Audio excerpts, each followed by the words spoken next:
Dire team ban.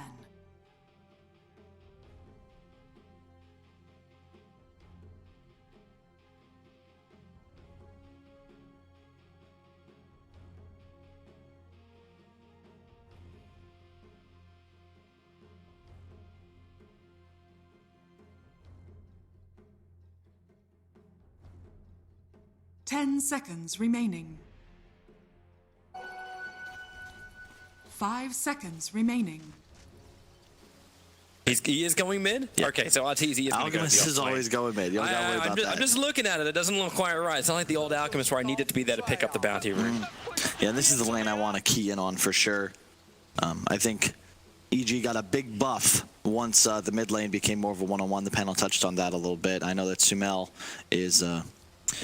whatever his weaknesses are as a player, laning for the first 5 to 10 minutes is not one of them. And it'll be really interesting to see how this matchup plays out. And that was meant to be that little moment where Topson's meant to get the upper hand. He's already flame guarded up, staying on top of Sumail, but Sumail's fine with this. You know, see what he does is he tanks damage for denies and last hits, and then immediately buys regen with it. It's just it's his concept of playing mid. He's been using it since TI5. Bottom lane, you do have Slark for Shadow Demon versus S4. This will be a tough matchup for him, but you will have a Juggernaut free farming top in exchange. I like this view. Unless Clock can actually get rid of it. Yeah, it's a little bit more prioritized in the middle lane, the one you actually want to watch, right? This is cool. I wish we could just keep it like this. Because otherwise, it's just, you know, this way you watch everyone last hit instead of just one guy. Yeah, but then we can't focus on the top lane fighter. Seb has been pushed back to the tier 1 tower. The spins out from Arteezy. They're in pretty deep. Crit being body blocked up by Soshka underneath the tower. Seb actually hits him. Crit's going to go down. Seb survives on 10 HP. And Crit helps that dual safe lane of OG. You may now select your get a little bit of extra experience. Yeah, it's very tough. It's one thing to be in the safe lane as this tri-lane against Fury and Clock, but when you're in the off lane, you don't have nearly as much time to pursue with that Juggernaut Tusk combination, and they end up under tower, and that's where you end up getting punished. Mid is looking very good, however, for Sumail. He's quite happy with this, already with 2 points in the acid spray, just trying to last hit. Already up 8-5. And a regeneration rune in the top river for him, but the observed ward scouts out, so that's a simple grab for him. Yeah, this lane top though, this will be tough for EG, and if they... Toshka, a little bit of trouble, double cog burn over on Crit, and Clockwork, he's still pretty damn tanky. In Battery Assault, Crit can't close the distance and keep punching. Yeah, so the way this game's gonna work out is EG's looking for this big timing push around the Blink Radiance on Sumail. They want to start mowing down towers, acquire map control, and eventually like you have this super farmed Alk who's 10k ahead of the game. OG though, they're looking to play very aggressively early on with the Prophet, with the Clock, with the Ember, get kills around the map, slow down EG's timing, and then once your Slark is online, once you're into that late game, the BKBs are up, all of a sudden it starts to shift in your favor because it's so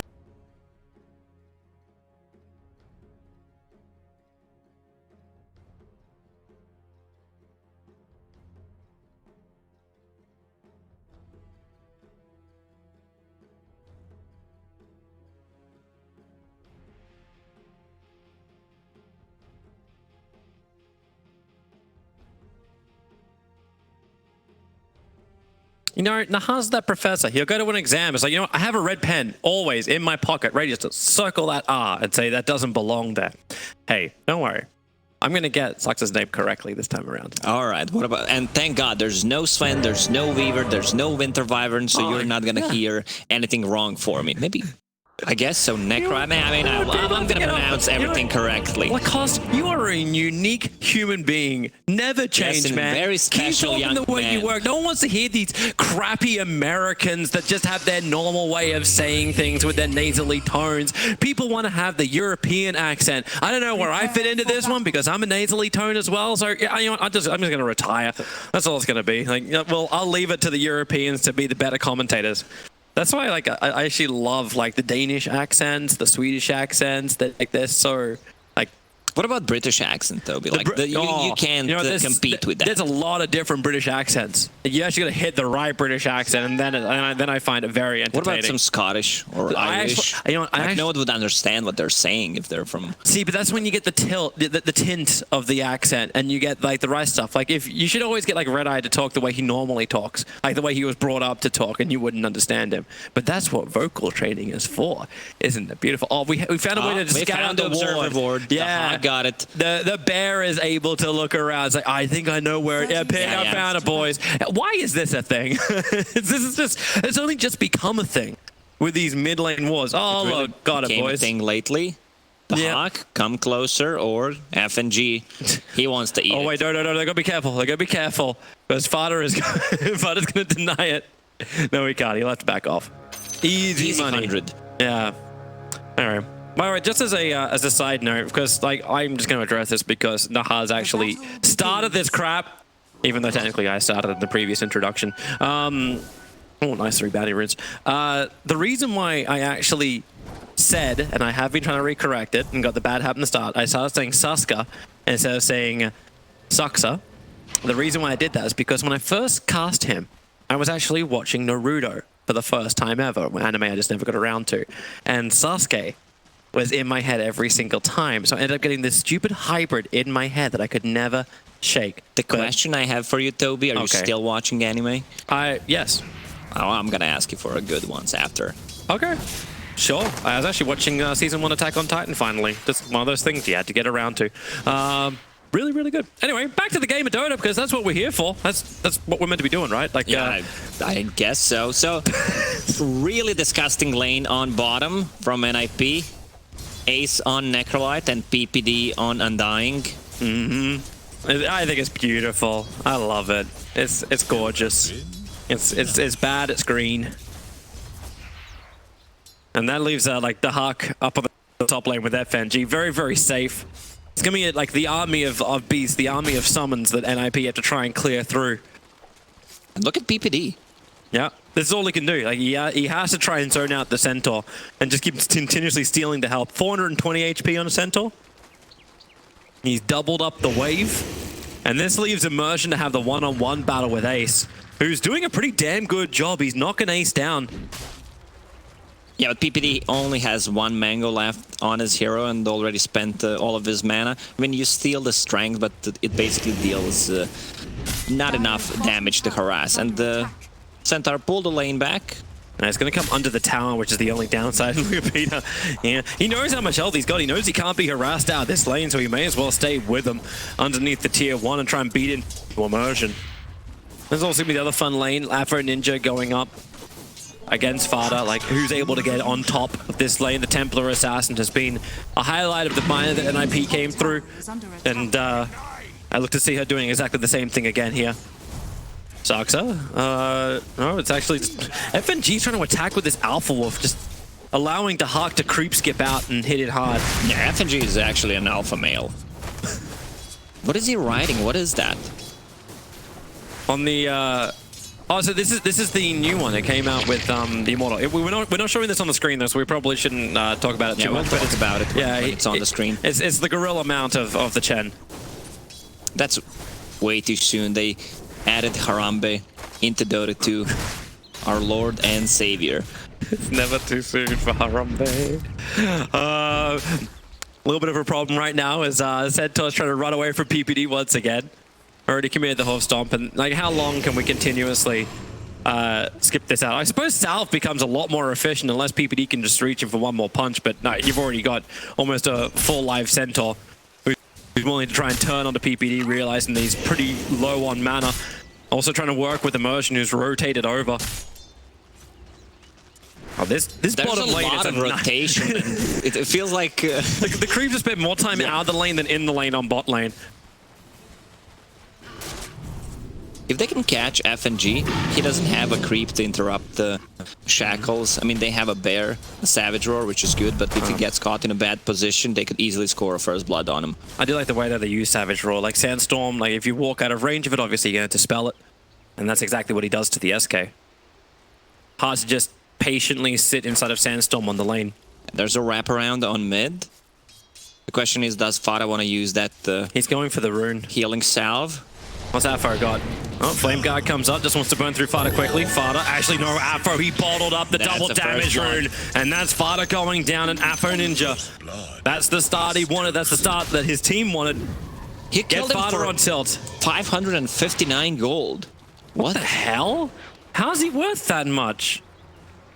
It's 1810 on the CS, and he was level almost 5, but now Afro is 5. That doesn't sound right. It includes the first blood gold, but all right. Math is great. Mid lane is rewarded, and it feels like mid lane is heavily tilted the opposite direction now as far as net worth goes. That's a free boots for Ember Spirit, and now the lane is going to become a problem for TA. It's created 350 net worth difference between the TA as well as the Ember. And they already have a sentry ward on a mid lane. That's the one that de-warded. Look, it's not going to last long enough. There, you can shackle up the bear. Okay, it's going to be a 2-for-2 trade-off. Obviously, there's nothing on bottom lane. I thought maybe the Ember would move off, but obviously you're winning your mid lane so heavily, and TA's got jungle. Oh, this is the dream for Sanking. Well, not if the Hog denies every single creep for you, especially the ranged ones, and they even popped the sentry. I love how he uses the Sandstorm because he knew the Savage Roar was burnt on the bounty rune, so nothing was going to stop him from doing this. Well, Savage Roar is extremely good against Sanking if you can hit where he is to push him out of the Sandstorm. Yeah. Oh, Mid Afro's lane. going again onto Fada. PPD's rotated over. And, well, oh, the shackles. He needs to be able to remnant back out. That's one Afro. Wait, he didn't have one up. Well, that was definitely not part of the plan. Inkswell from Immersion, 33. Got Burrow Strike available. Just needs to wait long enough to get away from the AoE of Immersion. He'll run up the hill and just try and waste more time as support is on the move once again. PPD, no longer a static laner. He is looking to be in every single lane. Yeah, both of laners are not having a great time in this game. You can see a Centaur farming a jungle a little bit. When the lane pushes, he's gonna come back to a lane. And Lone Druid already has Mask of Madness. Usually we see either a Hand of Midas in the Radiance or Mask of Madness. With Mask of Madness, he has way more kill potential. Yep. The slow going to connect over on PPD. The Wild Wing and the Alpha Wolf coming forward, but Fada's okay with that. He'll like to farm him up if he can. But the retreat's happening, but with the Mask of Madness pressures being applied towards the tower, so yep, NiP bringing more. It's going to be Ace, who actually rotates in to help the #1 net worth hero of NiP, committed to keep this tier 1 tower alive and protect that jungle area that the TA needs. But look how quickly Dahak just moves TPs to bottom lane. And now it's only the Shaman down there. FNG blindly walking up. He was on a mission, a warding mission. There's nothing Immersion and Afro can do to save him. Very nice drop placed by Fada already, and they're gonna clear all the creeps. Alpha Wolf, one more hit, that's gonna be enough. Yeah, she stopped running. The Alpha Wolf gave up. Without my master, 1 ammo. Radiant structures are fortified. The bottom lane is really getting hit hard. 33 is going to do something about it. Oh, You wanted to the deny. plays. The denies. TA Trap trying to do some damage back to Afro Ninja. He's Spirit committing in underneath the tower. Fada, however, went inside of Meld. So with the Ink Swell, you can get the stun you want, but it doesn't pull Fada out of the Meld. Yeah, PPD had all the fun in the world, couple of minutes at the start using the decay, and now this is one of the most boring heroes to play. Like, after the laning, you basically do nothing. You're just waiting to drop a tombstone, maybe heal someone up, and one of the biggest downsides of the hero is he can't push the lane. There's no way of him getting any farm on the map. Like, you can't just sit on the lane and farm. You can't even jungle. I wish everyone was able to hear what you were saying during the drafting phase. It's like, what have we got? It's either a disgusting hero or a boring hero. This is Lacoste analysis as we're just watching the draft. What's it? Boring. What's it? Disgusting. That's it. Only 2 classifications of heroes. Oh. Centaur having to hide in the trees and wait this out as Ace. They really can't threaten him at all. Not yet. Gambit need a little bit more pressure, and FNG's bringing into the bottom lane. The warding mission happened. I think NiP actually saw both of those observer wards planted down Oh, Savage Roar that's happens, gonna but it get won't pull Nope. 33 out of the Savage Storm. Okay, well, yeah.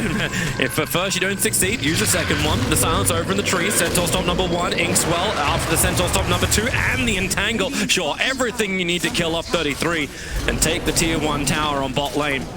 Yeah, they only used 3 stuns and a fear to kill the Sanking and secure the tower. Yeah.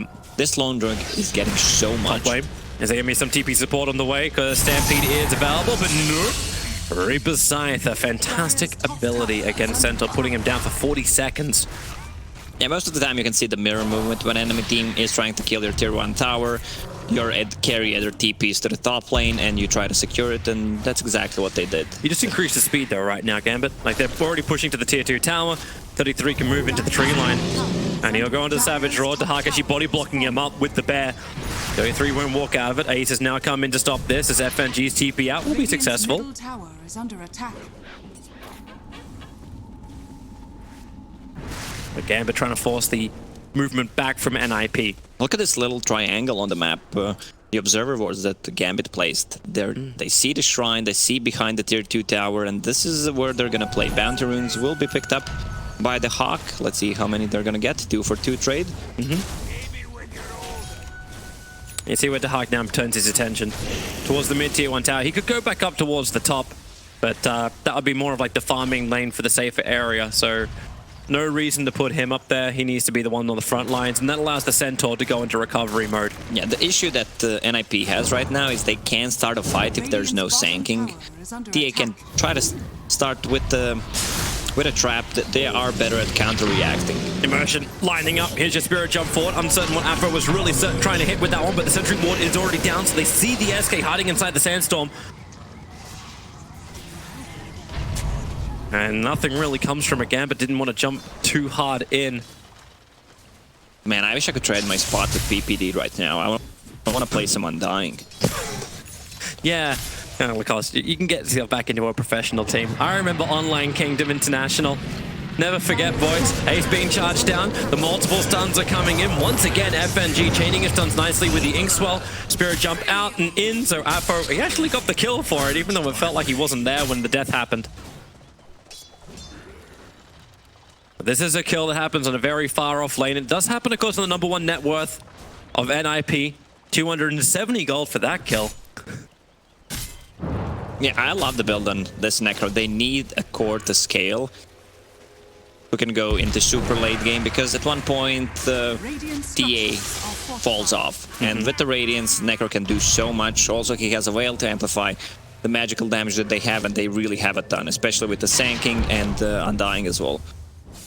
So many TA traps in mid trying to protect them. That's where the Sentry Ward goes down from Gambit. Just out of range of the Sentry of NiP. NiP bring 4 heroes to the mid. They'll drop their own fresh Sentry. Oh, so quick on the bear. He actually Quelling Bladed that down. So a waste of money for NiP. Someone needs to head towards the top. There's a lot of farm. There's 2 lanes. Yeah. And Immersion's going to do it. Immersion doesn't even have a point in Consulta because they have no spells they can use. No synergy. Yeah. Yeah, what do you have? I remember we're doing this check as well. It's like, so what do you have from Chen? And the funniest one we want to see is actually the mud columns. But sadly, he has none. He had 3 centaurs the last time I saw Chen. Yeah, and they all don't synergize. They're not targeted. Centaur's able to afford up the hood.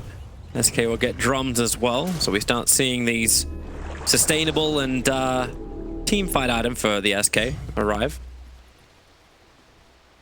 He has Hood queued up, but I think he's gonna need an initiation item. They're gonna need that Blink Dagger on a Sanking, because there's no way of them starting a fight. One way is to counter-react, and the other one is try to take a tower by force. You drop a Tombstone, you drop Shadow Shaman wards, and you try to force a fight. I can get like the Hood to try and battle against the Radiance of the Lone Droid Bear, you know, is coming, and most of the initiation we've seen from teams has come on the back of like this long-range Shadow Shaman once he has the Ether Lens up and running. So I'm not saying it's not a bad thing. Blink Dagger at SK is great. It depends how this game is gonna develop. Yeah, like we how long don't does see this much go? action. It's only 13 minutes in. Yep. This is a league game now. For anyone who was tuning in yesterday for that joke, that's part 2. Man, I remember when I tried that game. I gave it a second shot a couple of years after and played the tutorial, uninstalled it, never touched it again. Behold, a subtle bird. Quality. You played more hours of Artifact. Yep. That's actually... It's also a forbidden word. It would not surprise me if you put more hours into that than you have most other games apart from Dota. Desolator's up for TA 14 minutes into the game, so we're starting to reach that nice damage peak. I had 7 minutes of Counter-Strike played. Huge, massive, unbelievable. Multi-game caster is Lacoste. Mid tower's being ripped apart by that bear. Tahak's taking care of it. PBD's just watching. There's nothing more he can do. In fact, oh yeah, there is. He can also die. Well, that's what Undying is good for. No, undying means not to die. That's FNG? It's kind of in the name. FNG missing the first stun. 33 will get his Burrow strike off. Support's coming over. He'll end up dusting quickly. With the extra slow, FNG can't get away. In fact, the Sideblade lineup for Fada is perfect. Very nice usage of Sideblades there by Fada. FNG needs to stop going into that direction. This is the second time he died there. That's actually half of their kills. But he's trying to get the information. They're trying to see the TA stack, so I understand the reasons why he's moving in. But it's definitely... The timing seems a bit off. Maybe he needs some distraction. Like, hey, can you cause a distraction so I can slip through the door? Kind of moment. I need an explosion on bottom lane. Pressure on bottom lane. Seems like both cores will hit the Radiance timing pretty much at the same time. But you got a Veil from either side too, because we're not seeing like the damage build coming in from the Ember. But the Centaur will have a Blink Dagger way sooner than a Sanking. You can see Sanking, he's still saving his goal to see what's gonna happen in the next couple of minutes. Yeah, he's got Blink in the quick buy, so I suppose if he can save enough money to reach it, sure, get the Blink. Gambit are coming to bottom lane. This is a great way to do a warding mission. They want to drop a fresh sentry on that hillside. PPD, he's going to break the smoke around the corner, and that's going to save them from the initiation. Dire's top tower. And FNG pinged the position perfectly. He's like, does anyone have that sentry ward? I don't think it's worth it for them to try to defend this tier 2 tower on bottom because coming into 33. Yeah, high risk, no reward gain. One sneaky play that the NiP can go for, since TA already has Deso, drop the Shadow Shaman wards and try to take it. Dire is using scan because a lot of the heroes are missing on the map. Yeah, they thought maybe Roshan, but not the case. Gambit, because it took them so long to get rid of that Observer ward, which was confirmed. They did get rid of it at least. They bought time, so double Blink Daggers, one for TA to go along with her Desolator, and the Centaur to have his. And the mass TPs come towards the mid lane. The first TA trap's already going off, and Fada, he wants to get aggressive. Secondary TA trap, Ember, he's actually kind of jumped over the top of everybody, but here comes your jump in. The heavy damage. Grimstroke's dead very, very quickly, but man, that Hoof Stomp follow-up, combining with the Chen Suns, and now Afro Ninja will join the fight as well. They're going to burn through the Templar Assassin. The Epicenter from 33 is half decent in the back lines, but not good enough. At least they get the kill into FNG, and that gives time for TA to blink away, but Afro re-engaging in, finding Shaman. The Reaper comes down. It's not enough damage to kill the Ember through the side, but he still will fall nonetheless. And then Immersion realizes he is in a It's going to be a dieback from Immersion. Both of these teams decided to take a fight before Radiance is up, but the TA had a Blink Dagger, same goes for a Centaur. But overall, a big win for NiP. Now they're going to take a tier 1 tower on a mid lane, and Peter pinged Roshan straight after, but I don't know if they want to go in there straight away. There's still tier 2 towers they can add pressure to. Alright, yeah, they do. They're gonna... I mean, Rune is spawning. It could be a double damage on top. Let's see if Dota gods are merciful. One. And what do we got? So regen bottom. The Hawk's trying to hide on bottom lane. He still doesn't have that radius, but he can add pressure to the tier 2 tower. If they're gonna lose Roshan, they're gonna lose Roshan. Sox is doing everything he possibly can to slow down that bear, and he could do a hell of a lot. Here's Shaman. But Roshan, low on life. Here comes the Centaur. He'll need a blink right now if he wants to move forward, but the TA trap was going to stop that. He knew it, so it would have been potentially suicide. It's really hard to approach Roche, especially when TA already set up the traps. Sanking was in a good spot, and he's still not buying anything. He only has a Ring of Health. Now Necro has a Radiance, so They with saw that where- Veil, they that's saw going to where Fada- amplify their damage so much. They saw where Fada jumped. They just need some quick detection. They know where he's melted. Actually, they should know where he's melted. They actually know it's on the other side of the tree line. Fire strike forward, now the Soul Bind, but already the Ember disengaged. Yeah, that Observe Ward actually doesn't see up perfectly through the tree line. How many times, Toby, did I say that I hate Grimstroke where you have no single target abilities and, I mean, you can see We're on the about downside. 6. I think we're on 6. I stopped counting after 10th, I don't know. Well, I'm Probably because you're not listening to me. I'm sorry, what? Got it. Yeah, I'm listening. I'm always listening. Fraser Crane right there. I'm listening. What would you like to talk about? Well, I can't say that on stream, but 8, 6, 20 minutes in, Bounty Runes are spawning in 20 seconds. Chen is getting closer towards his mech, so he's gonna amplify the heal, and they'll also have a Hand of God on top of it. But with that Aegis, NiP should start playing more aggressive. They have one Observer Ward on the bottom, which should scout Chen, and it's going to be a 2-for-2 trade again in terms of bounties. It's actually kind of a weird place for Gambit to fight. Like, I get the whole, like, control the bottom lane. You've taken out the towers in like, the tier 1 mid as well as both of the tier 2s, the tier 1, tier 2s on bottom.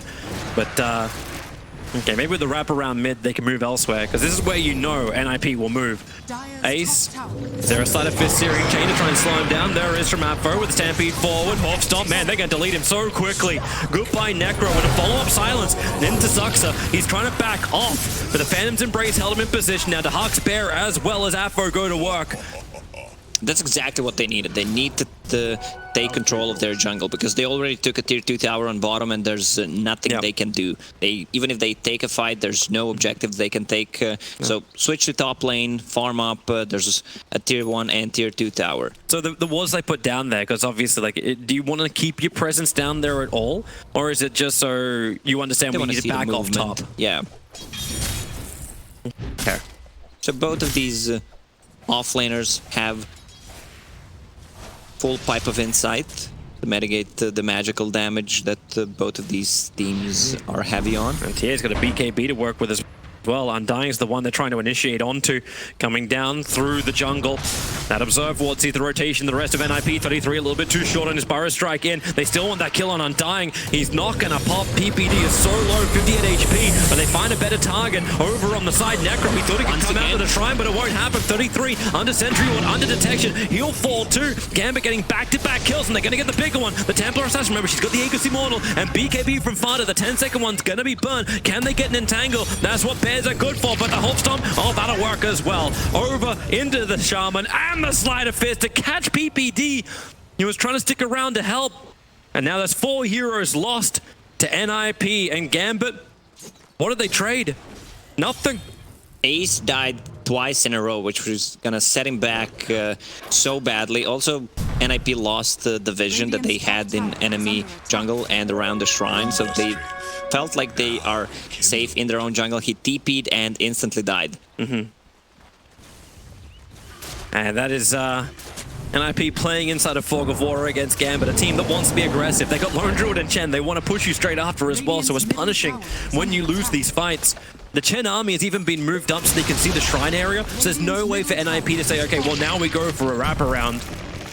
Yeah, usually you have a problem when you're playing against this Shadow Shaman, a Tombstone, but with the Bear, with the Chen army, you can just easily focus it down. Yeah. You just group up, right? Because at this point, Gambit, they know they can push, and it's kind of the upside. I can't even gonna say this. It's the upside of not having big abilities that sync with the Grimstroke, because everything's just so easy to spam out. Of course, you could always have Shaman, and that's easy to spam out too, but FNG knows something is up, and this should get rewarded. Like this high ground, Observe Ward, and the Sentry, it's a place where a lot of the teams are losing the game. They know something is up. FNG is the one who's reading the map movement well, and they just smoked and they lost ages. And it's the better thing though, because they put a secondary observer ward just to the south of that, so they still have so much information that wouldn't have been dewarded under the observer and sentry. Now Gambit will run into NiP. The whole stop comes in. They want that initiation over on the Necro once more, but the BKB trigger from Fada. He's able to stand his ground, trying to kill off that Centaur, but Stampede. Everyone just Delta splits back out. The Epicenter's catching the back lines. FNG trapped in the mass serpent wards, and Fada will put him down with the Metal Strike attack, but Afro, he's doing his own fight. Maybe he doesn't. Hex up Sakska. Has he actually got enough control?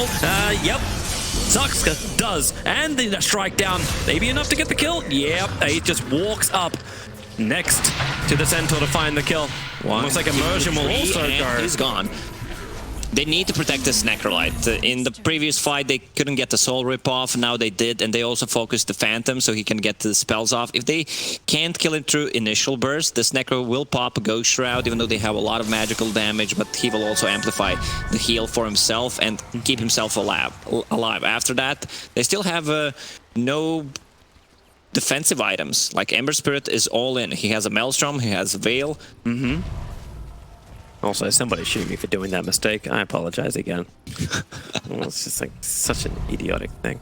Anyway, let me just pull myself out of my pit of depression and back to the game, which is at least leveled up. So entertainment is what's on the cards. We're actually pretty much like 2K. Like that's the swing that the net worth is moving up and down on.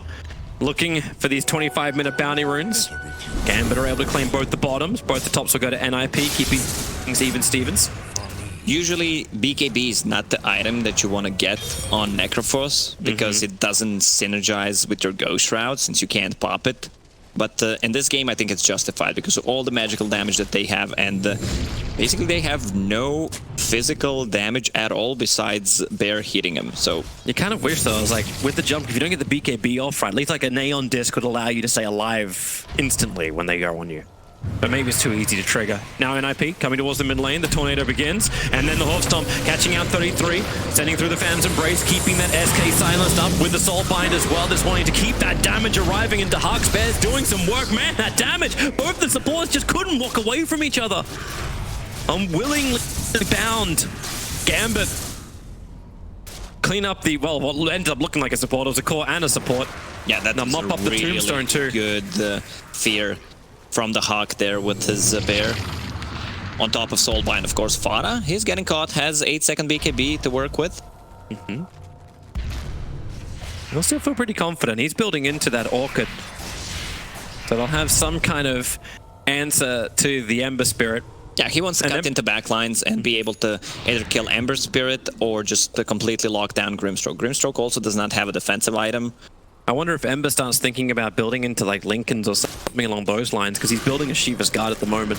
He has one queued up. He needs an armor answer to TA. Maybe he thinks that Centaur ulti plus a pipe Chen heal will keep him alive. It sounds like a good argument to me.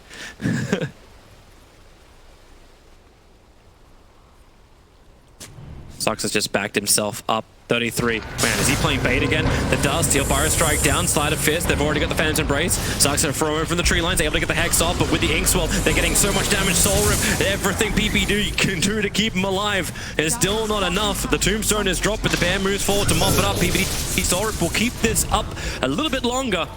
And a little bit's only a couple of seconds. Yeah, that Bear with Mask of Madness, once you put it on the Tombstone, he's just gone.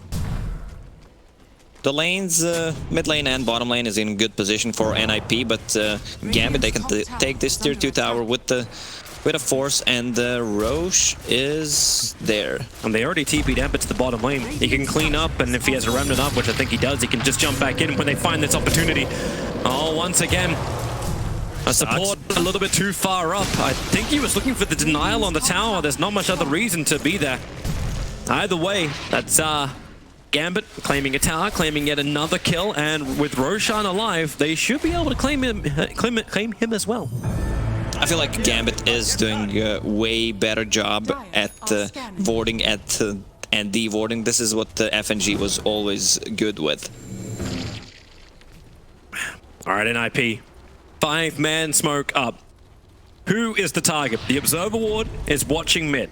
That's the one thing they have. They watch the blink up from Centaur. They know they've gone inside the jungle. Saxabot back. They thought they're gonna go into the Roche pit. They had no traps inside. And now they want to make something happen. But there's no one there. All of Gambit's up on top lane. The creep wave will push in. Far's gonna break smoke. So Gambit can ping this out and they'll know where they are. Shen's even making this movement in more high ground vision. Now Fada wants to do mid tier 2 tower. The bear is nearby. So Mass Serpent Ward's okay. NiP's really committing to that. Now you actually go up. Gambit wants to fight. Gambit's gonna go for tier 3s because they saw, or they can go into Roche pit because they saw wards being used, and that was a huge commitment for something which looked to be in the bag. Tower. Yeah. Like the Mass Serpent Wards at least hold the wave in position, but okay, yeah, Gambit back off. They let Ember deal with the mid lane. He still always leaves that remnant behind so he can stay with the rest of Gambit. Roche is being pinged out, but they have no sentries inside, so this trap will scout him out. There's your BKB for the Necro. So NiP may be feeling a little bit more confident. Look at this, another Observer Ward. They can see every movement from NiP.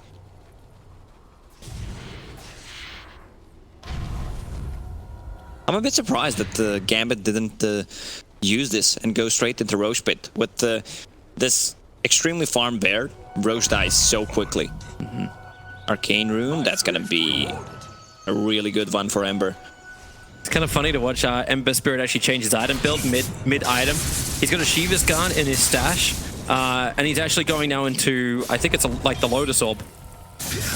He needs to have a defensive item. It's such a great item overall against the Shadow Shaman, against the Sanking. It also gives him the armor. He can actually finish up the Shivas. He has the money for it. He just doesn't have it in quick buy. He decided to go for it because he saw Orchid on a TA, and it's kind of late to go for Yule Scepter right now. Centaur has a fresh Axe coming into this fight, and Dead NiP, they are looking for it. The Hawk's got the bear on the front lines, right on top of the TA traps, and Zaxka, he's sitting in the tree lines. The bear's looking for him, keeping the Radiance burn up. Ace is a long way up this lane as well. A quick slow from the Grimstroke. And they're starting the double tornadoes. Heading in towards the mid. Fada jumping onto the Hawk's bear, looking for the hit, but in the back lines, Afro Ninja, he found his own target as PPD's undying. They'll silence him up. Now he hooks on, but double BKB's committed. And all they want to do is just get the hell out of here with that Aghanim Stampede. They go straight up the hill, wasting the BKBs. Want to disengage. 33 from down inside the trees. They can see him now. Savage Roar and push him back, but Afro, he needs to help out his teammates a little bit more. Fada is so isolated. Saska, that's a heavy jump in, but a sleight of fist with the stuns. They just spirit commit, killing Fada. He has buyback available, but he'll lose his entire team by the time he gets there. This Necro will definitely be dead. Even the entangle at the end to kill him off, but Centaur goes in. He was holding that ulti for so long, goes in, and with the high cast animation, baits 2 BKBs, which is the most important thing because there's such a high magical damage on side of Gambit, and the user's ulti still dies, but they got 3 on side of NiP. I love this from Gambit. Who cares about Roshan? You have tower pushes, force the buyback. If they don't buy back, you take mid-racks. And they've got the creep wave with them. The TA traps were not fully prepared to get rid of all of them. It's not healthy, but it gets close enough to make sure there's no backdoor protection. So Dahak, look at that bear go. He's ripping everything. 33 will Burrow Strike forward. Careful of detection. Buyback comes in from the TA. And they're already retreating back out again. Gambit get what they want. Now they can remove the shrine, and this makes Roshan a lot more appetizing. Now they're going to go for a shrine so that they can't approach from that side. PPD drawing on a minimap. They want to do a wraparound, but they're still not alive because Saxa bought back in the previous fight and now he died. Also, they can just send the bear on the top lane, outpush it. Bottom lane is in a good spot. NiP knows that if they lose the next fight or the one near the Roche pit, they're going to lose the game. Shackle follow-up. This is all on the Centaur. They are bringing 5 heroes to kill off Half-Life. Stampede, he'll move through the trees. Right now, Greenpeace has a couple of complaints for him. The TA trap is right on the mark from Fada. They jump in, but no! Chen! He actually grabbed him and pulled him out! What a perfect timing, Toby. Keep going. Pepe Jam, let's go. Hawkeye, save me. Oh boy, Gambit. That is beautiful. That is actually hilariously beautiful. And NiP, like, they gotta feel robbed. That felt totally robbed. Fada played it perfectly by seeing where the trap was. He knew how far he went in. They tracked him through the tree, but it still wasn't enough. Now a 4-man smoker from NiP. What do you do? Are they actually gonna go YOLO into Roshan? There's a tornado in there. If they start Roshan, it will be detected. They also have a sentry ward prepared for the traps and for the sanking. Smoke from NiP. Oh, we get to watch it again. Here's the run through the trees. Watch that pullback. Watch that pullback. And got him. This is what happened, Toby. The trap gave him the damage, but it didn't cancel because he popped the pipe. Not enough. Next level. That's next level play right there. Love it. So now the bear just keeps pressure on bottom lane. Gambit open up the map once more. They're pushing their advantage further and further ahead. 11,000 is now their gold lead. Yeah, second has a blink dagger, so he can initiate. Even with the radiance up, he can do the same thing, pop the pipe, and still get the good initiation with the epi. Gambit's trying to get vision control once again around this top part of the map. The army is waiting in the trees. That Wild Wing almost blends perfectly, but 33 is like, I see something pink in the trees. Hoof Stomp begins over on the Necro. Follow up. It is just a straight jump in. Why does he feel like such bait? 33 now gets the Burrow Strike forward. Massive Woods good from the back lines. FNG's gonna be trapped in here. He may as well Hand of God. Actually, he doesn't. You just stampede yourself away. Wait, get into Roshan, FNG.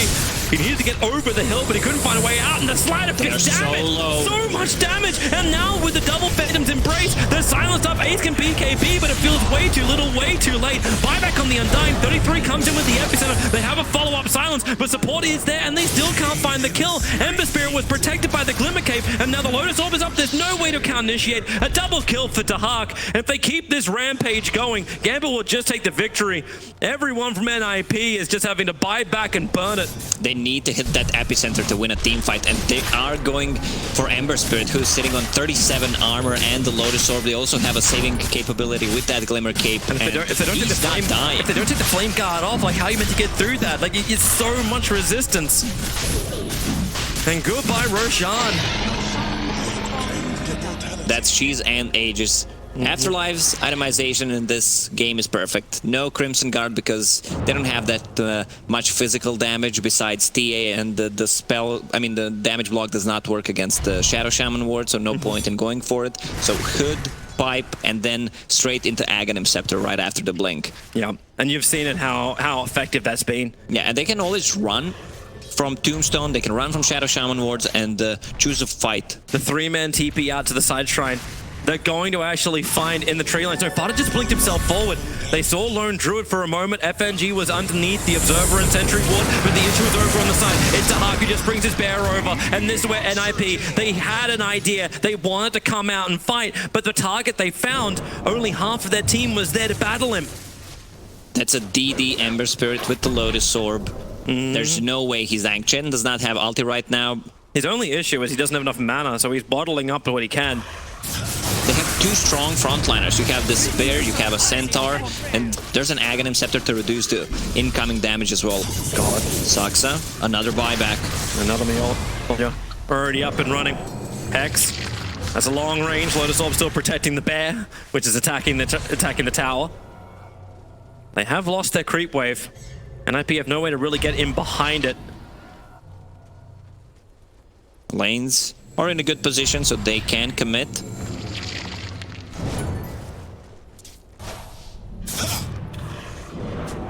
Yeah, Fada. I don't know if they see him over on the side. Mel strikes in towards the bed. Lotus Orb's offering a lot of protection. Now the roots, it actually connects over on Fada. Soulbind 33 gets his Burrow Strike forward, but it's over on the Centaur, pushing him down and away. The BKB's being burnt as again, Gambit, all he want to do is bait this out so they can just reinsert Tombstone drop. BKBs, everything went from NiP, and Gambit just didn't fight. Mass Serpent wasn't, at least Epicenter were not used. Yeah, the problem is NiP can't really outpush the lanes. They can't be on the side lanes but Gambit can push it with the bear. They can have a hero TP and then Chen TPs them back. The bear's taking care of bottom lane right now. That's the last bear. He just resummoned it. Okay, so Dahak attacking with the bear. The TA traps are hitting hard. Another horse storm forward, going on the Necro. The Bars from 3 trying to create some more space for the fear. They're just running away, and that's not means they're not fighting. The Necro is down, buybacks available. Another Stampede going to work. Horse storm forward. You can say goodbye to basically everyone from NiP. Afro is standing on top of the racks. Now they'll go back to objective-based gaming. TA dead for 2 minutes. GG is right. This game is over. Gambit. It was the bleed, the slow bleed of NiP. They are now one game up in a must-win series for them to give them the face-off they've been looking for against Alliance for that last slot at TI9. Everyone else is confirmed, but this one last slot has been battled for in this lower part of the lower bracket. Yeah, I feel like NiP needed the playmaker.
5 seconds remaining.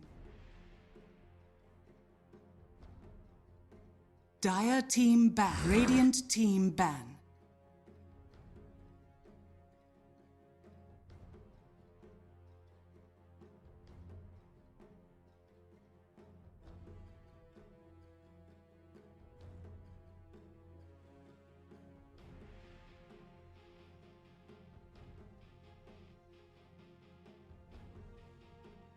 Ten seconds remaining. 5 seconds remaining. Dire team ban. Radiant team ban.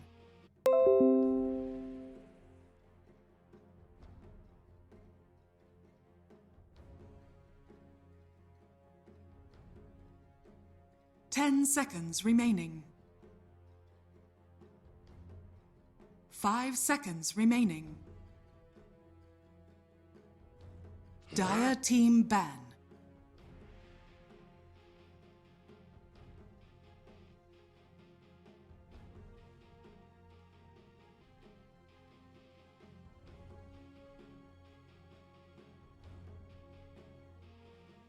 Ten seconds remaining. 5 seconds remaining. Radiant team ban.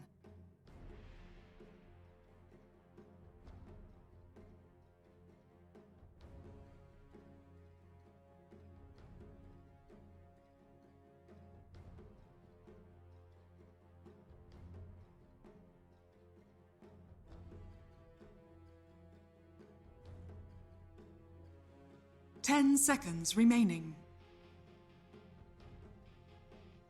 5 seconds remaining. Dire team pick.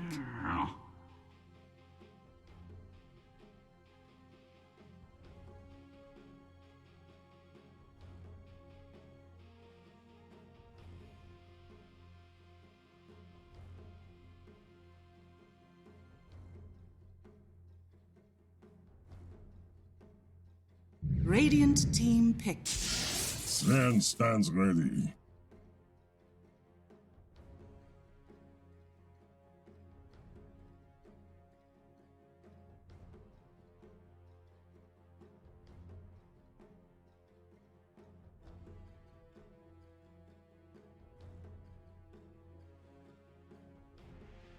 Ten seconds remaining. 5 seconds remaining.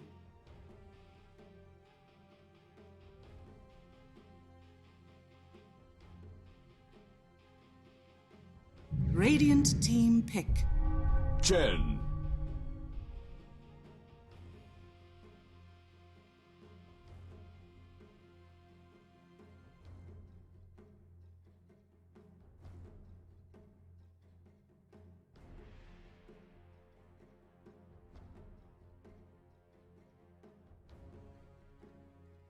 Ten seconds remaining.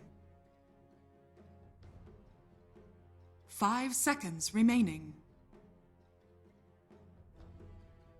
Dire team pick. Templar Assassin.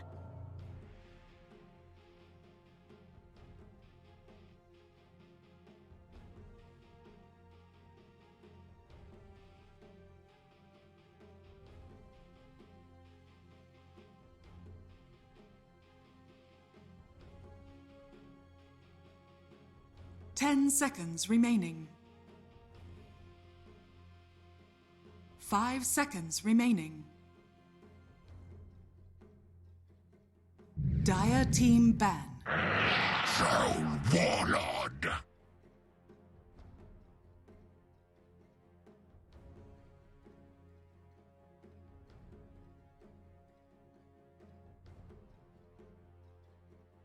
Radiant team ban.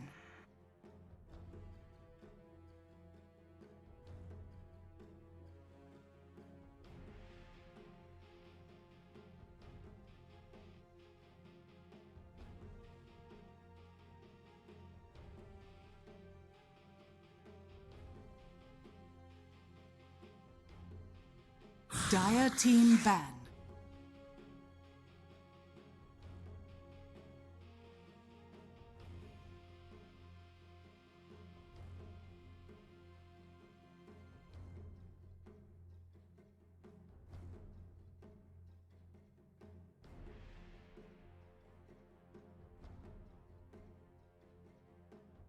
10 seconds remaining. 5 seconds remaining. Radiant team ban.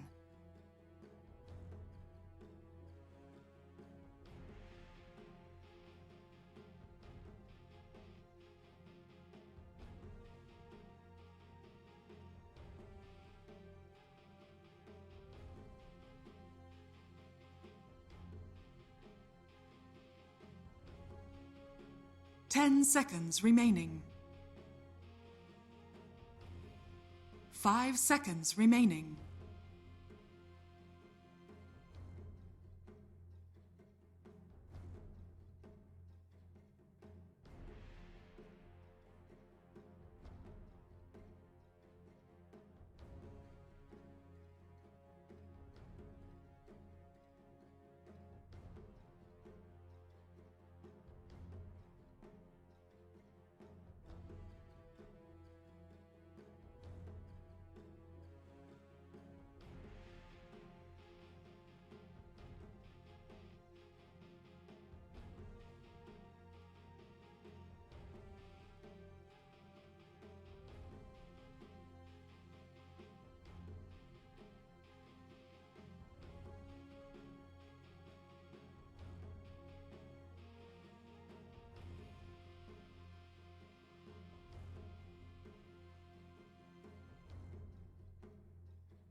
Radiant team pick.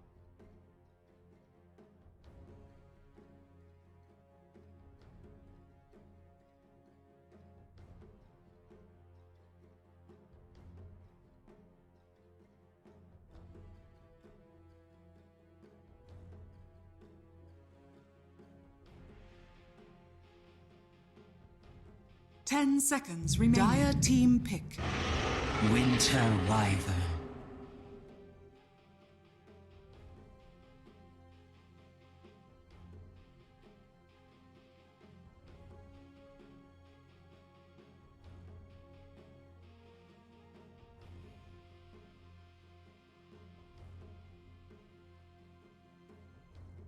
Ten seconds remaining. 5 seconds remaining.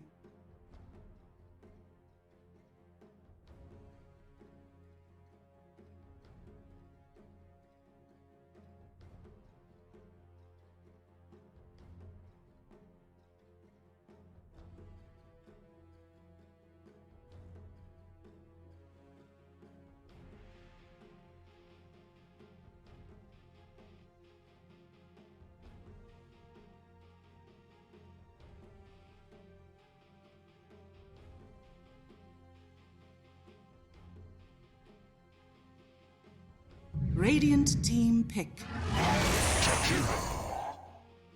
Dire team pick.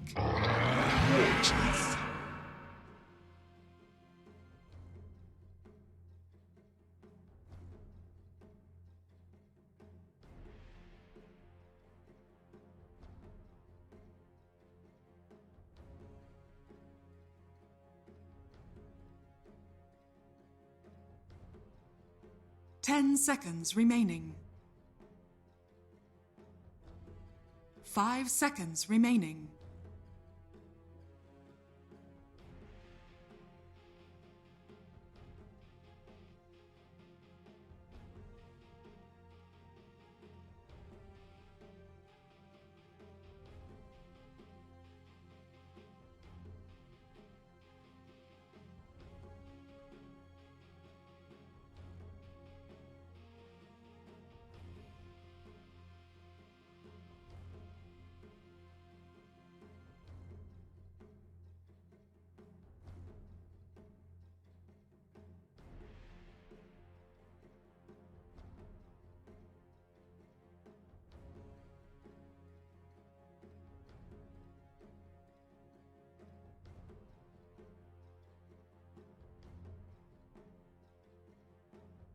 Radiant team ban.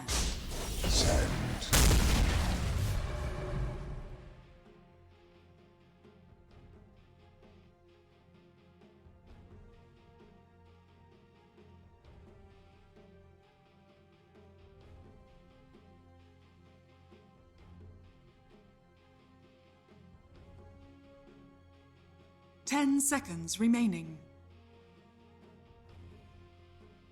5 seconds remaining.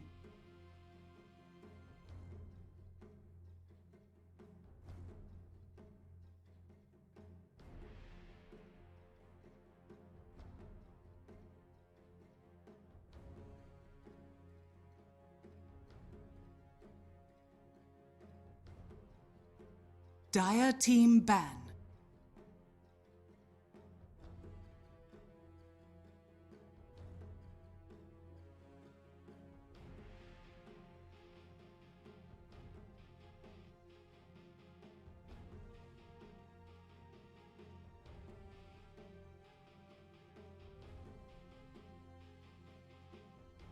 Ten seconds remaining. 5 seconds remaining.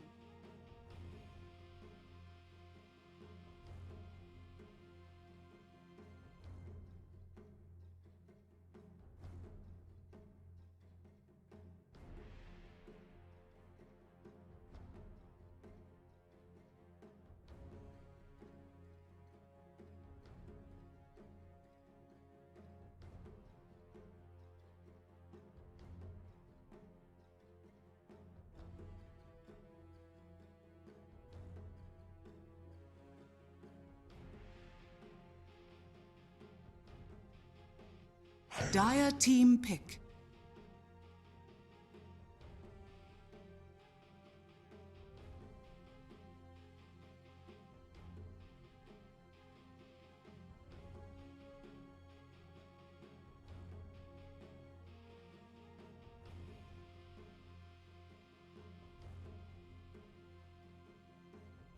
Radiant team pick.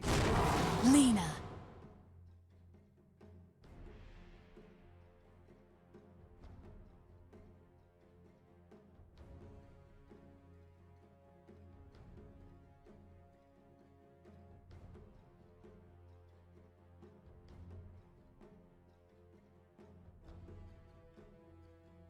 Ten seconds remaining. 5 seconds remaining.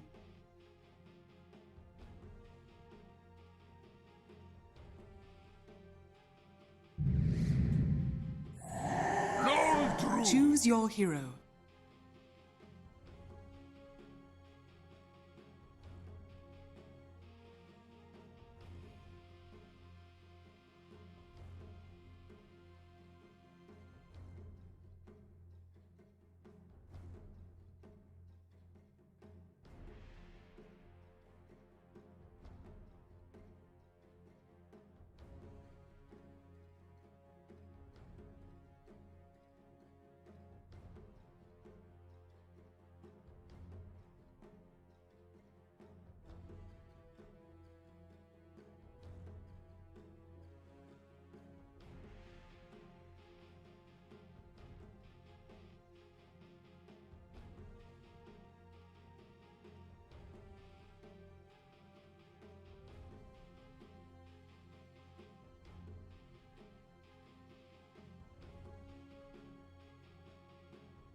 Thanks, Nahaz. I'm interested to see if God's going to be correct.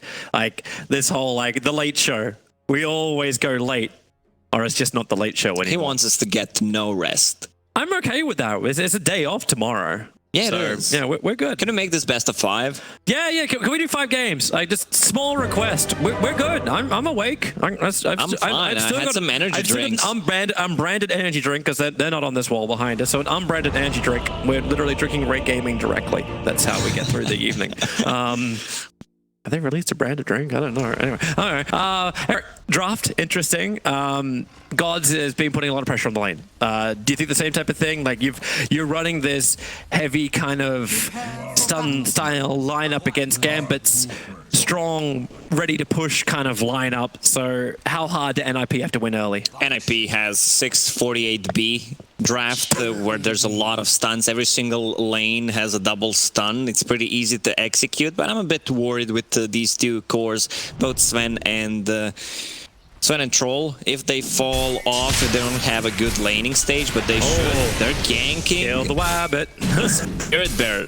Yeah. That's gonna be some easy gold for them. You know Who what? gets the last hit? Finally, we found the counter. I think it was there's no one. Let's check the goal. It was the tower. They would have had a last hit, right, for the bear? Yeah. Yeah, so there's no last in anyone. It was the tower attack. 30 seconds. They got the bear. All right, anyway. So that's just that. That's the way to counter the bear to scout out the ward. That's what that's all there Just for. gank the bear level 1. Yeah. We saw what Liquid can do. Hey, he's when got they 50 pick seconds till it can spawn Spirit up again. Bear. Group up on a mid lane. Blightstone. Curse of Avernus. Try to take down the tier 1 tower. Hey, that was. But overall, I think Gambit's lineup has a lot of sustain. You have Stampede to run away. The heroes are pretty hard to take down. You have Winter Wyvern with the heal. Good way to disengage. You have a Savage Roar. A lot of heals from Chen. We might see the replay of game number 1, Toby. It feels that way, but I don't want to go into that mindset. We always try and look on the bright side of life. Remember what the Monty Python boys always said. So PPD, as well as Oscar, he's going to try and make sure that they have control of this bottom lane. Even if it's underneath tower, they'll be okay with that because with 3 heroes, they're very willing to dive, and that's why Gambit already bringing in extra help. So the Winter Wyvern moved to the bottom lane, so Immersion can do something about this aggression lane, and that's what he does with the Splinter Blast. They're gonna get harassed so much because Immersion brought 5 mangoes. This is a budget Zeus cosplay position 4. I threw ice, not lightning. Wyvern's breath. Yeah, but this is so can NiP keep this up? Like if the harassment comes in with all these Splinter Blasts, can NiP really hold this lane, or should they hold this lane? I mean, you have a lone druid. This is one of the best heroes for 1 versus 1 scenario, so Chen can easily rotate bottom and then they can try lane. He's just trying to pull the lane a bit on the side. Trying to interfere. They actually moved the leader towards the top lane. So now you actually have the chain stun, Burrow Strike into Light Strike Array, so FNG is being forced back out of this lane. The Hawk's copying none of the damage, however, and he's the one that wants to stand in the lane with this bear. Well, Fire's copying a lot from Sideblade early damage too, something he's going to have to try and play around, but so far being nice and aggressive. 6-3 on the board to the 5-3 of the TA. And they're swapping a lane. Now they're going to have a Sven on top, plus Selena. They And actually, the Sanking. they actually TP'd him up as well. Yeah, which means that the Sanking needs to TP back bottom. You think I am cold? That's exactly what happens. 33 right in front of Immersion. Very nice from FNG too. So the Centaur's TPing up towards the top lane, while bottom lane's currently Dragon on Dragon action. But Dahak was able to soak up a large amount of the experience because he had a creep wave and a half underneath that tier 1 tower to get.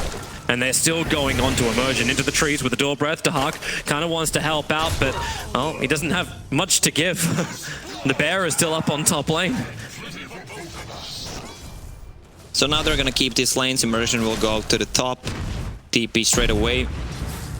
Oh, this is good. Is there another stun? There is from the Light Strike Array. Splinter Blast will arrive. Immersion needs to create the space, but he can't do so. Ace swings the blade. And gets a much-needed kill with these lane rotations. NiP needed a strong start, and so far, 2.5 minutes in, they're roughly about 1,000 ahead. Yeah, I would love to see a value point from Winter Wyvern to get 1 point in heal, just in case they stun him. It will give him enough survivability. It costs only 50 mana. That's cheap. Meanwhile, on the mid lane, pretty even in terms of CS. I mean, Troll on the mid. Oh, FNG, he's in a lot of trouble. 33 in PPD. Catching him inside the tree line in between, and Dahak was very much focused on farming in the lane instead. Yeah, Troll with the Whirling Axis can always secure a ranged creep, even if it's a melee or a ranged form. So that's a huge benefit for him. And there's always a missed chance when you're playing against TA, which is great. And I'm loving this, like, this SKCS. He's #1 on the board. Going to 2 points up in the Caustic finale. They want to get a little bit more aggressive. Not enough mana for a Burrow Strike, however. But Afo is still looking for his own Sideblade connections. But it's this pressure underneath the tower that just seems to be causing so many problems, and that bear is always looking so unhealthy. And he has no points in Sandstorm. He just wants to dominate the lane. The extra slow, combine that with Jakiro, you're basically not gonna move. And you're harassing the bear because he's a melee. Oppa, top lane. Yeah, you start with the initial stun. Light Strike Array nicely chained just on the edge of the range for the Lina. And Ace tries to dodge the hoof stop, but maybe there's enough damage from the Lina. One more would do it. She's looking for the Dragon Slave, but she can't get it off an immersion. Gets the rebuttal, throwing the Splinter Blast onto Ace, so he gets the bounce out into Saxa. So far, NiP is getting the kills because they have way more kill potential with all these slows and stuns. At least in this game, they have enough ways to initiate. Whether it's gonna be a Sven, whether it's gonna be a Sanking, and 33 on the bottom lane, he has Power Treads queued up. I think he just finished it, only lacking 40 gold. Which means that he wants to keep dominating the lane. Immersion. Yeah, they're looking for the bounties. Ace is coming down. They understand they got a lot of stuns, so they're baiting Centaur to come in for the fight with the Light Strike Array. Ace will win the race against Immersion. And this actually gives all 4 runes to NiP. Very nicely played in position.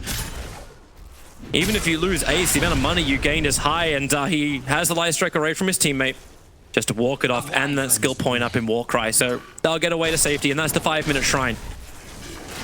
So he doesn't care about how much damage he takes. PPD might care, however. There's a Mud Golem tossing an extra stun after the entangle. And Peter does not have a lot of regeneration to work with. The Mud Golems are actually wrapping around the back looking for PPD. But there's no one else from Gambit close enough to really hit hard. But maybe they can into 33. Through both stuns at the same time. FNG just trying to be a big nuisance. Yeah, Farah knows that he can farm the jungle way more efficiently with the troll, trying to stack. I mean, he's gonna kill the camps before. If Afro Ninja pushes the lane, he's gonna come and defend the tower. But Afro, if you want to defend the tower, you can only you can clean the wave up, but you can't push back. There's no way you can really threaten him through TA traps. Well, you can threaten top lane. Base boots are now done for Ace. A lot of kill potential right now on the top lane, but 33 goes down. There was a couple of roots and Mud Golem split, which means FNG stun, the same stuff we saw hit into PPD before, hit again. And that's Mask of Madness now on the Lone Druid, so welcome to a higher chance. I love that build on Lone Druid. I'm not sure if I mentioned it in game number 1. It's so much more efficient. I did. Alright, then I'm just gonna shut it. No. You didn't. You can because it gives you so much more kill potential, and it's pretty much the same amount of farm. Maybe and he gets the rune as well. Hey, there it is. The Hawk has just the luck of the stars with him. The Hawk might be the best player in the world on Lone Druid. Wow, is this? Because of that route. Bulldog. Sorry, Bulldog. You're always number 1 with me. No, but those roots are hitting nice and hard, and you're seeing the use of the Mud Golems in this game by the Chen. Just this chain stunning up on top lane, a little bit more trouble for Ace. He's got the Warcry, they dodge the Light Strike Array. Gambit are finally getting a little bit more wise to the support Lina's zoning. And Ace does not feel comfortable here at all. He's completely out of consumables. And with the 3 points of cleave, he's going jungle already. They'll leave the Lina to sit in the lane. At least she's a good D push. That's something that NiP did tick with that Lina pickup. They can start to get rid of the creep waves at least. Yeah, the battle of sentries on a mid lane. They want to get rid of the traps and sentries. Alpha Ninja killed 1, but BPD had 2. They're coming again. FNG loves getting all these centaurs up and running. Oh, 33. He wanted to stun a bear, but the Hawk was ready with the roar. And they're just zoning him out of the tower. 33 has no way to deny this. Chikira's coming in from the side, but thanks to the Observer Ward planted down by Gambit, they see so much. So 8 minutes in and a bit. Oh, the Sentinel. Yeah, what are you doing? No, they're just going to look at 33. They're not going to stun. But the Hawk is able to claim that tier 1 tower already. And we saw him move very quickly to other lanes after he added enough pressure in game 1. Alpha Ninja has 3 sentry wards, so he's gonna remove an observer ward and gonna get a. Is he gonna get the other sentry? Yeah. He sees it. That's nice for him, and yep, there's that move. The Hawk already coming in. They've got the TA trap. That bear taking a little bit longer to get in. I don't think they want to dive the tower too hard. NiP have punished Gambit for such a maneuver before. And Gambit knows what's at stake. A matchup with Alliance, the winner of which will go to TI9. Now, the NiP aren't done yet. They're looking for their own fight. Get the root off. Afo gets a little bit more distance. Now the Hawk turns the bear around. Slide Strike Array well off target. Splinter Blast. A lot of chip damage into all of NiP. There's a day push you were talking about. Lina with the Dragon Slave. I mean, Winter Wyvern does the same thing, especially if they decide to push a tier 1 tower on the bottom. He just stands in the trees and keeps using that. He's level 5, 3 points in that Splinter Blast, but he's running low on mana. It's just the important thing for NiP to have the D push, because we've seen what happened when the Chen army allows you to push with the bear. Like, we see it right now. Mask of Madness is up, but no tier 1 tower can survive. But the 10-minute bounty rings, because you start losing control, you're losing control of the bounties. But there'll still be a 2-2 trade-off for the 10-minute mark at least. Yeah, and I love what the Hawk is doing. He went from bottom lane to mid lane, but NiP was grouping up, so he just went straight to the top, took a tower, and he's continuing to farm. He's continuing to push. He actually sent the bear back to the shop. He'll bring it back in again. But if NiP now have to react, like they can't, doesn't actually feel that way in this whole series where NiP are the ones who have to play reactionary Dota, and they're not the ones who have their own fate. They need to be aggressive with these kind of heroes. And the thing I just talked about, you can see the positioning on minimap of Winter Wyvern. He's just sitting there down in the trees. If they want to push, use that Splinter Blast. They're coming for him. There's 3 heroes here. Gambit will have the choice if they want to try and defend this. Ace has already started up on the tower, and Immersion just takes flight. He's delayed them as much as he can, even with the fortification, but NiP need to tank this and keep the catapult alive to kill the tower. Ideally, you would want to be level 6, but he was running low on mana and didn't have Courier to deliver his Tome of Knowledge. Now he's gonna get this tower trade-offs. Okay, maybe not so much. TP comes in, the Savage Roar sending 33 a little bit further back. As the Hawk walks right over the top of a dire observer, but look where they move. It's like, all right, you TP top, we'll rotate towards the mid lane. There's another tier 1 town with the bear's name on it. Yeah, Haramba Rider is also level 6, which is going to give them extra survivability. Winter Wyvern still has no points in heal, which I think would be of great value. Oh, that tower. Goodbye. Man, you're playing against TA and Lone Druid Chen. Look, if they get a kill or 2, once TA gets that Teso, that's just Roche. It's such a fast and easy lineup to execute from Gambit. They smoke. If they get the troll trap, they can kill off PPD, but it's PPD. They don't really want him, but he'll offer himself. Troll trap to begin with. First Centaur stun. Here comes your second Centaur stun. And combining with the double edge and the Hadouken creep, PPD does not have the life to survive. One quick liquid fire, but that's all. Someone gives PPD suicide prevention number. Like, he just wanted to die there. Like, you could see he was running low on mana and wanted to be there. He wanted to collect some information about where enemy team is. Hi guys, I need information. Why am I the expendable scout? Ace is looking for something on the bottom lane. He can't move fast enough. Lina's too far away, but it's the double stun combination they're searching for. And Lina is the good answer to the Winter Wyvern. So Cold Embrace doesn't protect the Winter Wyvern anymore. Now she's got 6. That's what Laguna will do. And the Hawk is getting filthy rich. Obviously, we're not looking at the Lone Druid, we're looking at the Lone Druid's bear. He's got Blightstone to help him push down the towns with the Mask of Madness. He's working in to this Radiant, sitting at 1,500 gold on the way towards the Relic. Yeah, and we still didn't see Centaur ulti being used, nor Chen heal, nor Winter Wyvern ulti. These are all good tools of disengaging a team fight if NiP wants to commit. There's only a 3,000 net worth lead for Gambit. It seems like a replay of the game number 1, Toby. It does. And NiP, maybe they can play this a little differently. If you've played it before, maybe you can get back in and have a second chance at life. The tier 2 tower is still being heavily pressured. Sven's finding his farm. Like, he's hitting close to the number 1 net worth. Troll and SK are definitely behind. They need something. Sand King is getting closer to his Blink Dagger, only 600 gold away. This is where they smoke and they try to fight. This is what NiP needed as well, to get rid of some of these observer wards that's watching NiP's movement. That's nice. This is a huge stack for Sven. Yeah. Hey, Lena, can you stun this for a second? Can you not take 3 of the last hits? That'll also be great. She took the boys. No.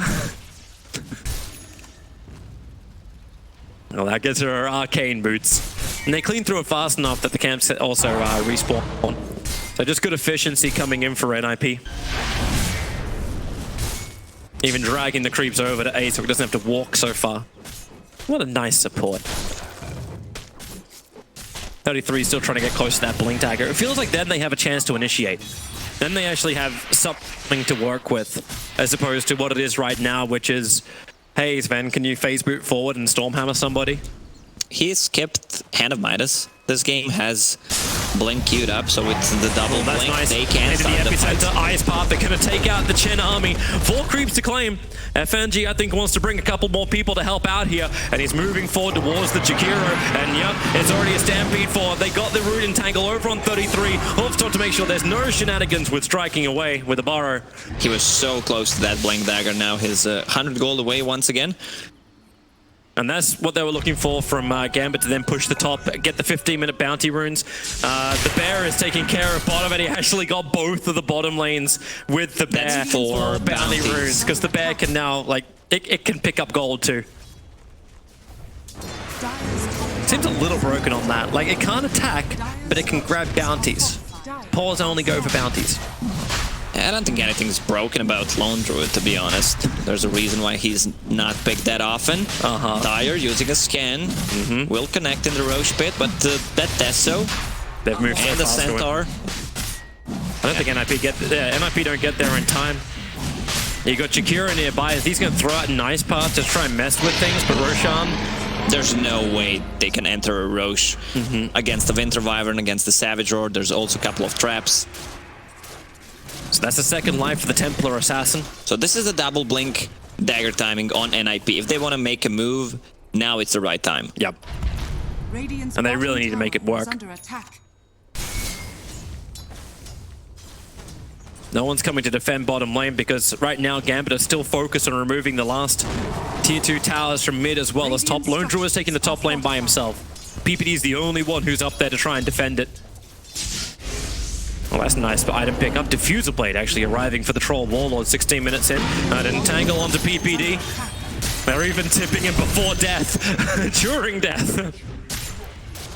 You can take these to your tomb to carry on to the next life. Well, the catapult stays alive, so the backdoor protection won't kick in. Ace does claim the bottom tower, burning God's strength for it, so getting the best trade he possibly can for it. There's a nice double damage route as well in the bottom river. Talking about the item timings, Lone Druid only needs a recipe for that Radiance. Meanwhile, TA has a Blink Dagger and the Deso. They are ready to take a fight. Even without that Radiance, it feels like they still feel so much stronger. Do you like that Diffuser Blade pickup? I'm trying to work out exactly what it's for. I mean, you can still burn mana on the people who are under Winter Wyvern's heal, and it's a cheap damage. That's another way to do it too. Courier's flying right over the top of him, but it'll fortify up and get to the trees. They're just trying to creep skip out. Get rid of the creep wave. Make sure there's some level of backdoor protection on. But the Lone Druid's probably strong enough he can just beat through, and they're going in towards the mid right now to the tier 3 towers. But they've lost their wave, and this is where things kind of fall apart for Gambit. But they moved top. Yeah, this is what we see usually. The Radiant bottom lane is always pushed out. It's pretty much the same thing that goes for Dire. Their item timings are not perfect in this game. Like, ideally, you would want Radiance to be up for that fight, but he missed a couple of last hit on the towers, on the bottom one and on the top, but they can still take a fight. Peter is very visible underneath that Observer Ward. Now the jump forward. They're identifying to Hark, but he only finds the primary hero, actually. The Bear moves forward. Oh, PPD gets killed off, but hey, nothing you're okay with losing. Ace kind of stranded out as Emergence. He actually, with the Winter's Curse, isolated 2 heroes that then got hoof stomped up. They're trying to get back out, but this Dahak Bear is still fighting strong. 33's got nowhere to get back down the hill. And Afro Ninja with a double kill. He moved to his next target. Slowed down by the support. Lina Fada on the run over the TA trap. That'll slow him up. And this will be an easy kill. Going through them all. 4 heroes down for NiP. The cleanup crew just arrived. TA still has Aegis, and it's so hard to bring them down. Winter Wyvern cancels the whole fight. They try to go for a Lone Druid who's extremely tanky. He pops his thing, so he's regening with the bear, and also Chen ulti on top of it. He's almost full HP right after. Yeah, and he was in his big bear form at the very beginning too, so even with the initiation, it would have been dodges all of the spells with the bear. Yeah. I just love the way how the Winter's Curse sets up for the Centaur as well. So, you know, I'm just throw this on up, I'll be fine. Let me just walk up around 2 heroes, do what you want to. He's still 300 gold away from that Radiance, and now they're gonna have a Blink Dagger on a Centaur, so they have a couple of ways to initiate a team fight, and this Crimson Guard will mitigate a ton of the damage on both of these cores. Like Radiance, the Mischance, and the Crimson Guard will just cripple the cores of NiP. Yeah. So how do they do their damage? Let's talk about the best case scenario for NiP. How do they approach Gambit? That's a tough one, Toby. I know. Like, ideally, you would want to kill a Winter Wyvern, try to wrap around, but this game is not looking good. 9,000 net worth lead, and they don't really have a comeback heroes. Yeah, the path to wrap around isn't easily there. A smoke maneuver, maybe through vision, but that's why Gambit, like, they've established so much vision, and maybe that's also the other reason why you saw PPD coming out. Like, he understands the win condition, right? Is we need to see where we're going into. We need to be able to get a better wraparound. But, yeah, Radiance will come on the Courier in just a second, so that's just over 20 minutes for the Radiance to be finished up on the Druid, and he's then building a Blade Mail for the Bear. In fact, he doesn't even have to, he'll just TP the Courier back to then have the Radiance TP the Bear back to be the real Courier. Now have Radiance to push. I love the Blade Mail because they have a lot of uncontrollable damage. Sanking once he uses the Epi, Macropire, especially good against Sven. And it's a cheap item that gives him damage and the armor that the bear needs. My god, there's a BKB on the TA and a mech over on the Chen as Hand of God comes off cooldown. The last 2 sets of bounty runes, all 4 have gone the way of Gambit. A wyvern's breath. And they can always outpush the lanes. There's one hero who can be on the side lane. Chen just TPs him back, even though it's a longer cooldown right now. Ace has a BKB. So, yep, he's still vulnerable to Winter Wyvern ulti. I mean, if you pop a BKB, you're gonna be the target most likely, just to keep you during that duration. If you don't pop it right away, he's gonna try to use it on someone near you to get a free kill. It's like it's the upside of the troll. Like, he's not gonna be able to kill your own teammates right now through Curse. But that's not really the best upside. TA trap. Well, that's a blink over. They're searching for the Centaur in the trees, but they won't find him. They'll find the stun, however. Over on the side, but Winter Wyvern, he's dropping quickly. Is that called Embrace available? Yes, it is, but that's the reason why Laguna Blade was also ready to go. But hey, so much damage being taken. Afro Ninja is just going hand protected by his own BKB. It's a double kill on the 2 big damage dealing cores. At least there's an epicenter in the back lines with the Ice Pop, but it cannot control up the main Dahak. A triple kill for Afro Ninja. He is really just mopping up the back lines, and I'm wondering if NiP just call it right there. Yeah, I would so not many be heroes, and they're just going to push straight up through mid. 22 minutes in, and they are now assaulting the top lane of Rax, but these are the final buybacks, the last roll of the dice for NiP.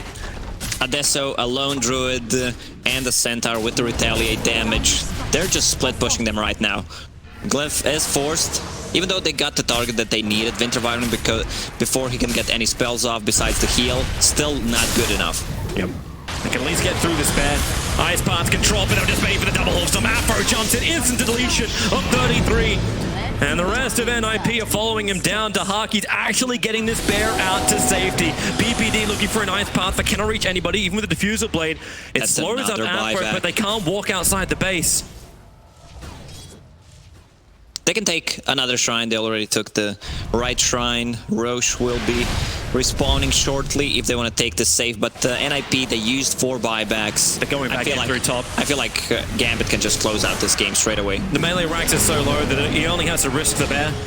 to come back in, just hit into it. Even Immersion from a long range down is able to attack, but the mid's being pushed through as well. NiP, they're being assaulted on multiple fronts, and they don't know which one to really focus on. Smoke is up from NiP. They understand they need to fight. They understand they need a target.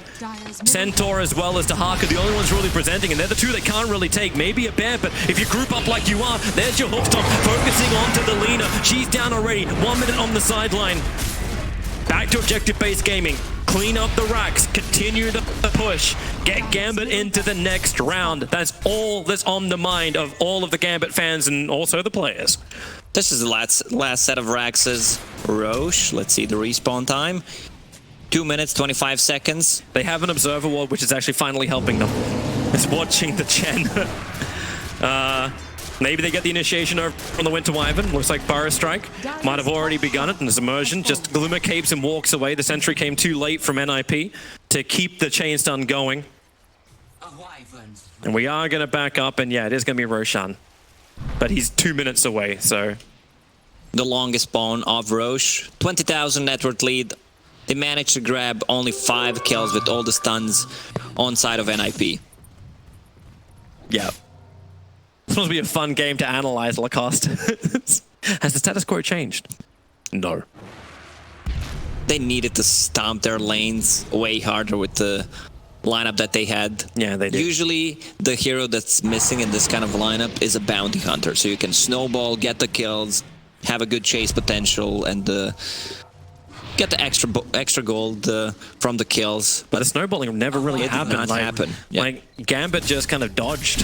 When there was a fight, the Savage Roar will cancel it, and Dahak just moved to another lane. And NiP trying to force down buildings either. They couldn't get the income for it. You get a Vlad's over on Chen to go with his mech and the Hand of God. So the sustain continues to increase for Gambit. PPD will do something about the bottom lane. That's the last hurrah. That's where NiP have to try and hold. So some creative warding, something that gives them information going into the fight. Yeah, That's what they need. I can feel Alliance sweating because they will need to be the players who play the game instead of NiP removing Gambit from the pool. Yeah. But it does feel like you're backing yourself into a corner with this. NiP didn't win the laning phase. Gambit definitely looks strong. And the Gambit versus Alliance game, you know one thing, it's going to be either massively entertaining or massively one-sided because they're going to push so damn fast. Both teams will have this as a priority. Casual 11,000 damage at 26 minutes by Lone Druid. 26 minutes casual Aghanim Scepter as well. Once the cast is like, if he can get the Aghanim Scepter at the normal rate, he'll get there. Butterfly, yep, sure, that's up as well for TA. Sandstorm 33 has to walk out of it because of the Blade Mail. The Hawk. Let's see if he's gonna give Radiance to his hero, then pick up the Illusion Rune. Yeah, that's the play. Oh, smart boy. Of course. Great minds think alike, Toby. You are a great mind, Lacoste. Don't let anyone ever tell you. Didn't we say I'm a very special young man at the start of the first game? Hey, we're all about bringing you up. Alright, so this Roche will go down. That's Cheese and Aegis. It's looking really rough for NiP. When he's in range of the Alpha, was that plus 271 I just saw on my screen? Yeah, plus 271 look at damage. all this aura on Templar Assassin. This bar needs to be a little bit longer. Like, we can keep reaching to the quick buy. 33, I like this position. The Observe Ward on the other side of the tree lines. Look at them, they pinged it instantly.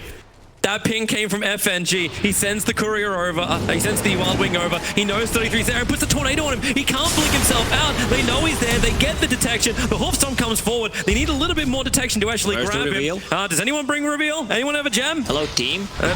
Nope. Nope. 33 continues to move further out of the sandstorm. As the tornado chases him. You'd think you'd beat the master of tornadoes when he knows how to sandstorm. I know. I'm so old. So old with the memes. And that's why Owen is number 1 caster in Dota. Ace is looking for his initiation on the side. Difficult to do so again. This Radiance burn makes it difficult for anyone just to run in and get a proper initiation. The TA trap also reveals. So FNG Sends his Centaur forward, and the fear that's pushing them back, claiming the Mega Creep. 33 Burrow Strike, all he gets the bear. Afro is protected, and the double stun from FNG. It was the Centaur that catches out the Lina, as well as the Troll Warlord. They want to follow through, and the Curse may do exactly that. They're waiting. The Ice Path of Macropyre is good from PPD, catching out the Templar Assassin, now the Stampede. Burrow Strike from 33. Nice it's a heal. good double stun. Oh, it's going to hold them there. Maybe Fada. Maybe they actually have enough damage to repel them. Maybe I'm totally wrong. NiP are all dead, and GG. Gambit will actually eliminate NiP and keep their TI9 hopes alive in what's going to be the showdown tomorrow. Gambit versus Alliance for that direct slot to the International in Shanghai. I think that's what we all wanted to see. That's going to be the hypest game. Not tomorrow. Tomorrow we have a day off, the day after, but we got to give credit to Gambit. They played extremely well. Pretty clean Dota, nicely executed, and just some of the issues that the NiP had in this game.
I come.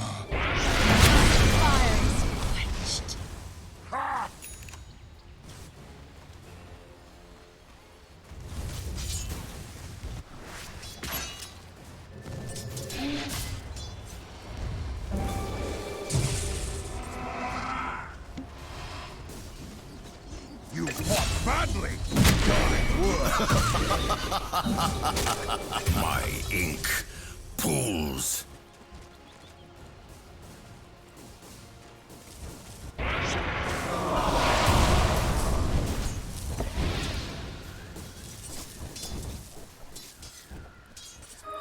They'll never see this coming.